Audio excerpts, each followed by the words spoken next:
From Nashville's First Church of the Nazarene, you are invited to join us in worship with The Real Life. Located downtown at 510 Woodland Street on the east bank of the Cumberland River, the life of Christ received, shared together, and extended to others with passion. For the next half hour, let us share the life of Christ together through the clear Bible teaching of Pastor Kevin M. Olett. Let's go into the worship now.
Well, good morning again. It's a joy to be with you, and I'm thrilled that I have a wonderful opportunity to present God's Word to you this morning.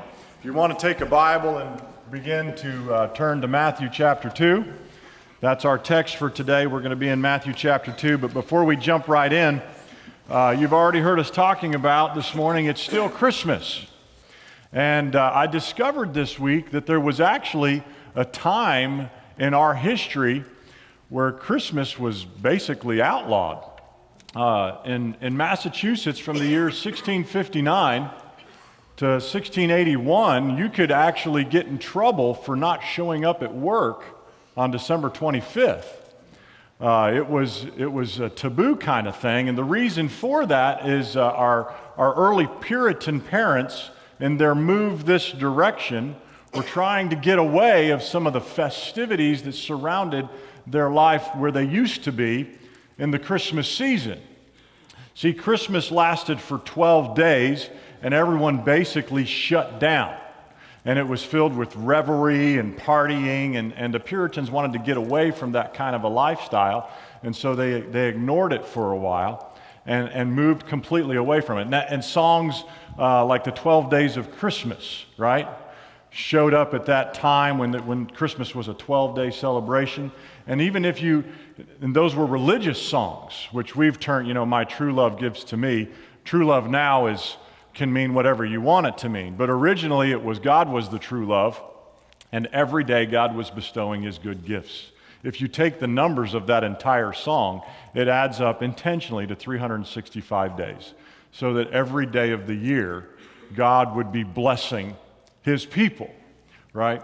So, of course, America came around and in 1856, Christmas was legalized, and we've been backing it up ever since, and now it starts earlier than Thanksgiving, as our world is rapidly driving the Christmas spirit even earlier and earlier into our existence. We see the fruit of that everywhere we turn. But we're going to continue that Christmas conversation today as we allow Matthew's gospel to speak into our lives. Typically, I don't know about your home, but in my home, we give Luke a little bit more of a priority as one of the Gospels. It's a little bit more of a romantic narrative in relationship to the Christ child. But there's some good things about Matthew that he gives us that maybe some of the others don't. So if you've got your Bibles, let's jump right into Matthew chapter 2. And we're going to start in verse 13 and move our way down to the end of the chapter. The very first line of verse 13, when they had gone. Now this is speaking of the wise men. We know about them. We sung about them in our very first song. When they had gone, prior to verse 13, Matthew tells us about the wise men. And thanks to Matthew, we know what gifts the wise men bring. My son tried to get me on this one this week. Abbott, we're sitting at the kitchen table. He goes, "Dad, how many wise men were there?" And I said, "Well, son, we don't really know. We know that there were 3 gifts." He goes, "Oh, it's what you get when you got a dad for a preacher. He knows those things already, right?" Well, Matthew tells us what those 3 gifts were: gold, frankincense, and myrrh. Now, gold was a prerogative of monarchs. You want to own as much of that as you can, because the more you have, the more it puts you to a higher place. And kings and monarchs wanted to have this as a way of showing their might. Frankincense, we're a little bit more familiar with this one. It's basically incense. It's used to indicate the presence of a deity. Perhaps you've had the wonderful opportunity to visit really old churches. Maybe some in Europe, and you go in and there's always a peculiar smell, or maybe there's a little canister down front and there's embers burning and the incense is flowing into the building. That smell is supposed to trigger your sense to let you know that you're in the presence of a deity. And they used incense in this way. And then lastly, the myrrh. It's a painkiller. Mark chapter 15 talks about it as an embalming substance. It's a beauty treatment, and it's like makeup.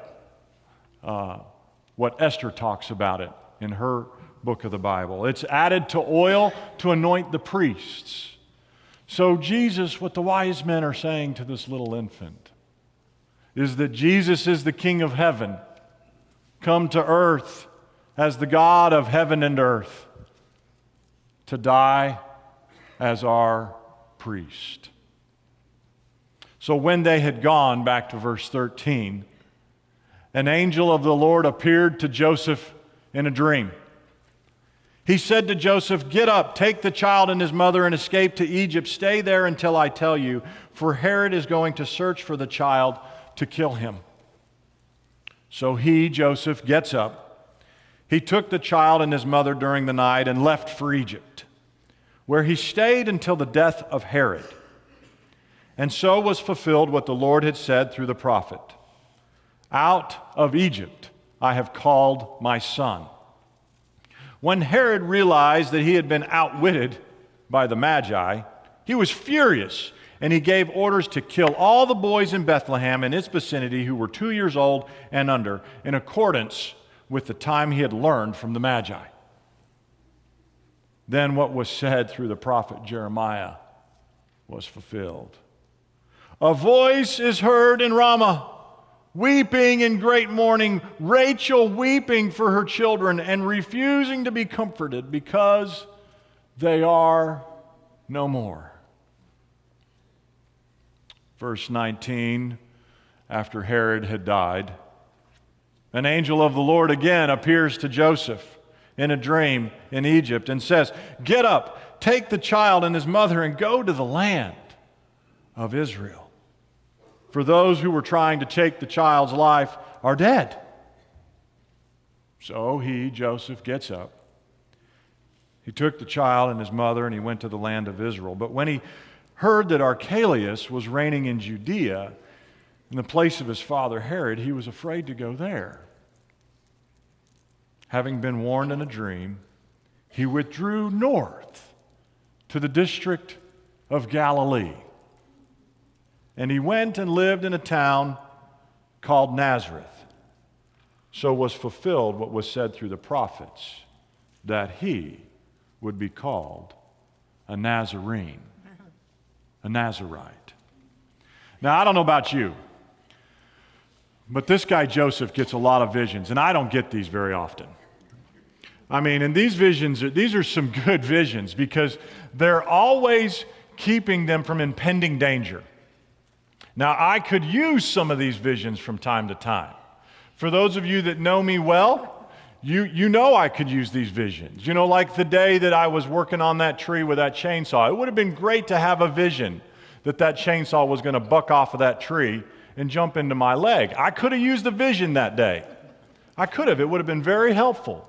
Or perhaps the day that I was 12 years old and I was coming home from a late night at church, we could have used a vision tonight that drunk driver decided that he was going to just run right into our car. A vision would have been great that night. That maybe we would have stayed at the 7-Eleven just a little bit longer and lingered and got another Twinkie and a cup of coffee. I didn't drink those or eat that when I was 12, but it fit, right? Maybe a vision would have been helpful. And I know in your lives, there's things that have happened and you could have used a vision and they didn't show up or you didn't have them. And somehow you found a way to navigate through those experiences and that life. Neat thing about Matthew's gospel is he really gives an emphasis here to Joseph and his entire birth narrative. There's a lot of talk about Joseph, and the angels are showing up not just to Mary, but to Joseph. And over and over and over again, God is working through this man to make straight a path for his son into the world. And he gives them these visions, and they show up, and immediate action is required. And here we are on today, this Sunday, with Matthew's text. And all we have left are Mary and Joseph and baby Jesus. The wise men have gone back home. The shepherds are back with their flocks. The lowly cattle and sheep, they're doing their thing. And here we have this little family, Mary and Joseph and Jesus, all alone. And really what we see at the beginning stages of God's existence in the world through His Son, Jesus Christ, is this is a refugee family. They're always on the move. They haven't really had a home. There isn't a place, I mean, you can almost see the foreshadowing in this and what we'll hear later in the Gospels. When Jesus will say to His followers, the Son of Man doesn't have a place to lay His head. He doesn't have a home. The entire world is God's home. And wherever God goes, God is always at home. And then I look at the text and I think, really? Really? You're gonna send us to Egypt? You're going to send this family, your son, to Egypt? I mean, we know about Egypt, right? We've been there before. Egypt, I mean, that's where our people were slaves. And it's almost as if the story is bookended by this figure Joseph, who's the father now of the Son of God, the Son of Man. And who is it that got us to Egypt? It was Joseph, remember? The son, the coat of many colors. He's the one that ended up in Egypt, and that's how our family got there. And through the course of that history, through all those years, we become enslaved there. And you can also see what Matthew's doing too, right? Because there was another baby that made it out alive in Egypt. His mama put him in a little basket and sent him down a river when there was another ruler who wanted to kill all the babies. His name was Moses. So in the line of prophets, we've got Moses, and now we've got what Matthew's trying to weave is this new great prophet, this new great rabbi, who's just now an infant with his refugee parents, always on the move. And it's Matthew that helps us see how the journey moves, and they end up coming back to Israel. But they can't stay in Judea. They can't stay where our greatest city is. They can't stay near Jerusalem. They've got to keep going north. And so they journey up to Galilee. And they finally get their home. They finally get to stay in a little place and settle down for a little while. No more packing the bags up at night. No more, come on, Mary, we got to go. Let's hit the road. No, we can settle in. And you can see the family begin to take shape in Nazareth. I can envision Joseph opening up a shop. There's a local synagogue there, and I'm sure that's where Jesus would have gone with all the other little boys to study the Scriptures, to learn the Torah, to learn the law, and to recognize that the prophets were speaking of him. And he would have shared those moments with the young people in his city. He would have gone to the well with his mother, would have followed in the path of his father, learning the trade of what we name as carpentry. All we're left with still is just a holy family. A baby Jesus. And it's still Christmas. Even in this small, tiny scene, it's still, as we just sang, Emmanuel. God with us. God did not leave His world to itself. God sent His Son into the world, that the world might have life. That author I mentioned earlier, that Wesleyan scholar, he calls Christmas a time of great exchange. We have a bowl in our house, and folks exchange greeting cards, and we put all those greeting cards in that bowl. Maybe you do something with greeting Christmas cards. Maybe you're some of the folks that do that. I think the United States Postal Service is really excited that people still send Christmas cards, right? This is the only way we can still teach our children what a stamp is, right? Because we don't hardly use those anymore. And so, greeting cards are one of the things that we exchange. We exchange time for work. We take time from work to have time with others. I've even watched as some of you, as the folks of this congregation, have exchanged your resources through your time and through your giving to help those in need. We took gifts off of a tree, just little sheets of paper, and we were able to buy gifts in exchange to give that gift to a family that was in need. And perhaps, like us, my home, we gathered in different places and we exchanged gifts. It's a time of exchange, and our world is filled with exchange. In fact, our economy is built upon this notion of exchange. Money rendered for goods and services. It's as if we're surrounded and we don't even pay attention to it anymore. In fact, the exchange is now oftentimes, I look for the shortest line. When I go to Kroger, I love self-checkout, but there's no connection anymore to the exchange, right? And when that little, I don't even know if it's a boy or a girl in there, but whatever she or he's doing, when she frustrates me, I hit the buttons harder, right? Because the exchange isn't working out the way that I'm hoping it would. Right? You can't do that with a real teller, right? Or if you do, you might as well just run, right? We're surrounded by exchange. But what we see going on here far supersedes all of these exchanges. Even the exchange of December 26, when you go back and exchange everything that didn't fit. The long lines of exchange that happen even after Christmas. See, the marvel of the exchange that we see in this family, and we're reminded again through Matthew today, is that the Creator has come as created to set right all that's gone wrong in our planet. The Creator often thought high and lofty, not to be subject to the things of creation or temporality, becomes subject to birth, becomes subject to life. The Creator, through His Son, becomes subject to death. Christmas is the great exchange, is the enfleshment of God, the humiliation of the Most High. It's divine participation in all that's painful.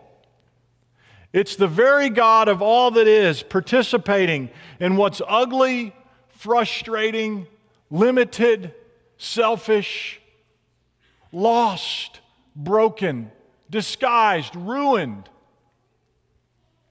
It's God entering that. Here's the greatest exchange of all. And it's at Christmas. It's at this time of the year that we ponder and we consider that God has become like us, that we might become more and more like our God.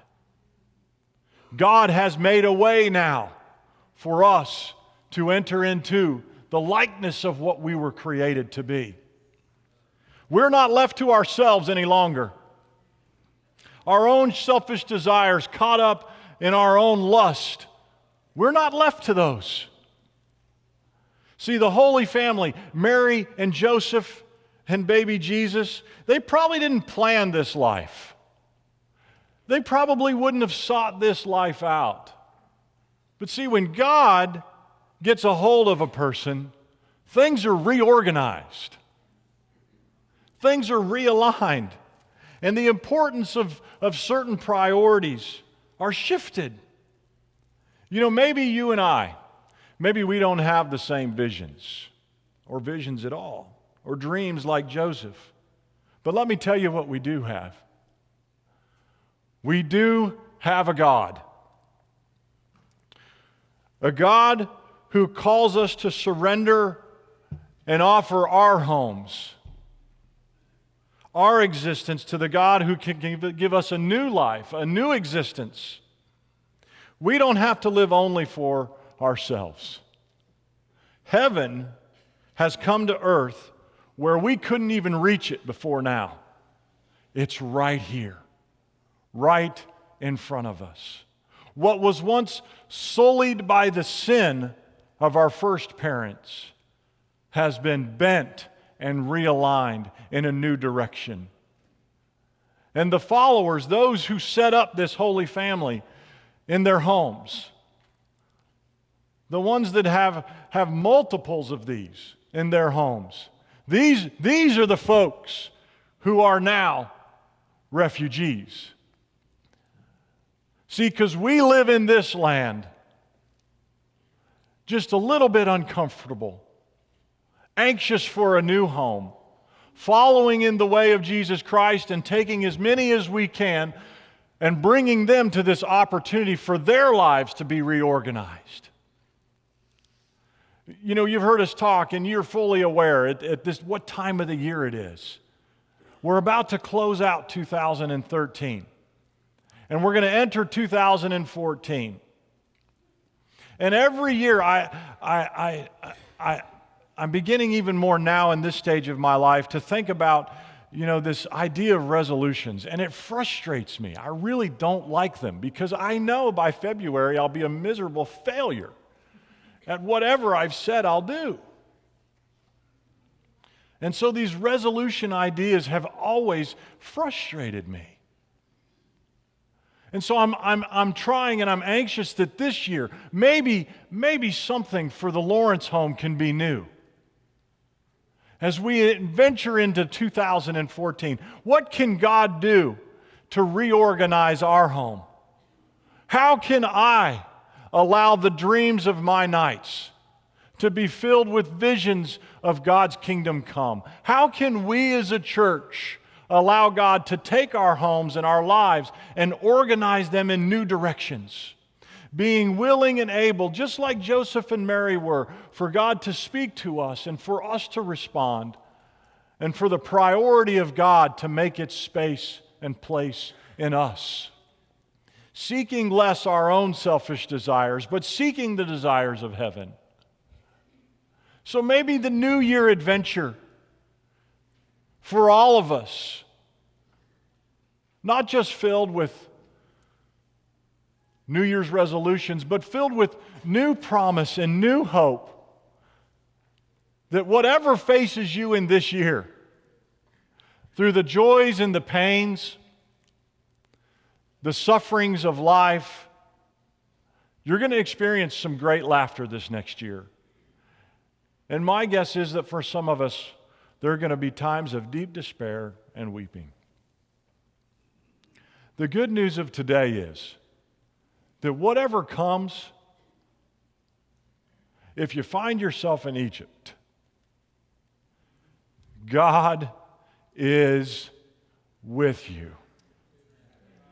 And God will never leave us. He will never forsake us.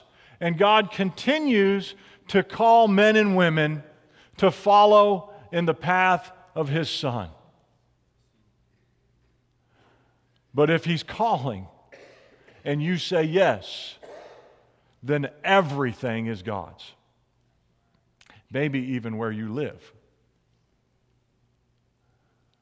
What you do with your resources, your gifts, your abilities, your talents. This is what the surrendered life looks like. And what you receive out of this is what life was intended and created to be. Partnership and participation in the life of God, and peace and salvation like you've never experienced, no matter what may find its way to your home or terrify your front porch. God will be with us. This is Pastor Kevin M. Ullman thanking you for joining us today for The Real Life. For more information, visit our website at www.nfcn.org and worship live with us at 510 Woodland Street at 9 a.m. every Sunday morning. May God bless you.